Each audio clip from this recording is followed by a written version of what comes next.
The recent deployment of the DC National Guard, with a reported price tag of approximately $200 million, has ignited a fierce debate about the appropriate use of military resources and taxpayer funds. While the stated mission is to support law enforcement and ensure public safety, the sight of uniformed soldiers performing mundane civilian tasks like picking up trash and blowing leaves has led to widespread public outcry. This situation is a complex issue that requires a deeper analysis of its causes, consequences, and potential solutions. Summary and analysis. The core of the issue lies in the apparent disconnect between the scale and cost of the deployment and the nature of the tasks being performed. A reported $200 million for a deployment that includes men and women in military uniform performing routine municipal maintenance is, at best, a gross misallocation of resources. The images of soldiers on sanitation duty are starkly juxtaposed with the immense financial outlay, raising a critical question. Why is the military being tasked with jobs that civilian departments are equipped to handle? From an analytical standpoint, the situation can be viewed through several lenses. Firstly, there's the financial aspect.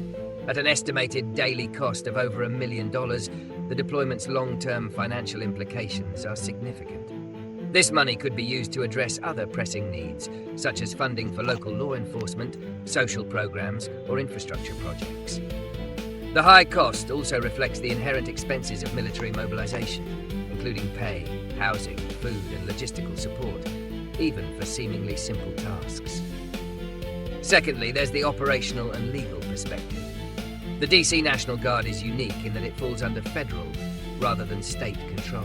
This gives the President the authority to deploy them without the consent of the DC Mayor, a point of contention for local officials who have advocated for home rule.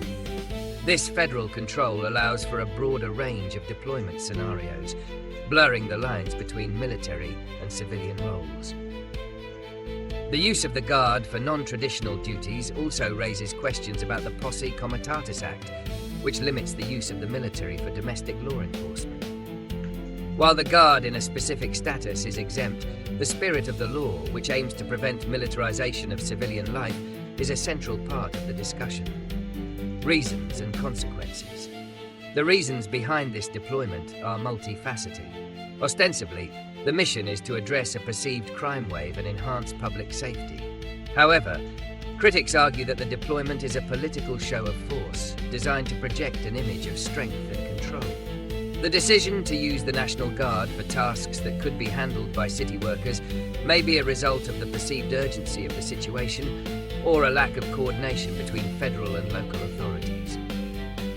It could also be an attempt to utilize all available resources, regardless of their suitability for the task at hand. The consequences of this deployment are far-reaching. The most immediate is the significant financial burden on taxpayers. More profoundly, it risks damaging the public's perception of the National Guard.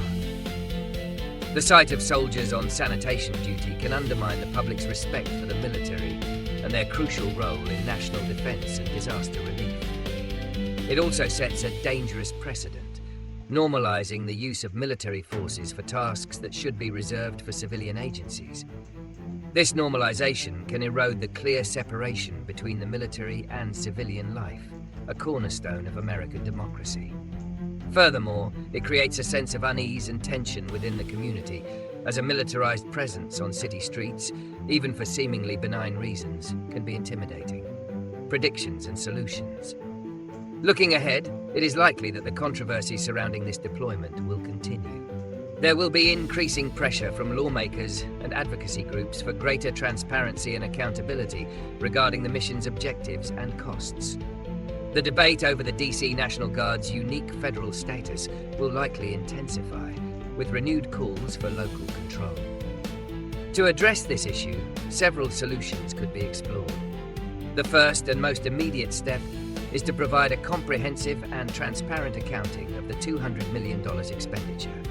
This would allow the public to understand precisely where the funds are going and for what purpose. A clearer public relations strategy is also needed to define the Guard's mission and differentiate it from routine city services. In the long term, a re-evaluation of the legal framework governing the DC National Guard is essential. Granting the Mayor of DC more control over the local guard unit would align it with the operational structure of National Guards in other states and provide greater local accountability. Additionally, a clearer policy should be established at the federal level regarding the circumstances under which the National Guard can be deployed for domestic civilian tasks. This policy should prioritize the use of civilian agencies for non-emergency situations and reserve military deployment for genuine crises that local law enforcement cannot handle. Ultimately, the goal should be to ensure that taxpayer money is used effectively and that the National Guard is deployed for its intended purpose, to protect and serve in times of true need, not to pick up trash or blow leaves.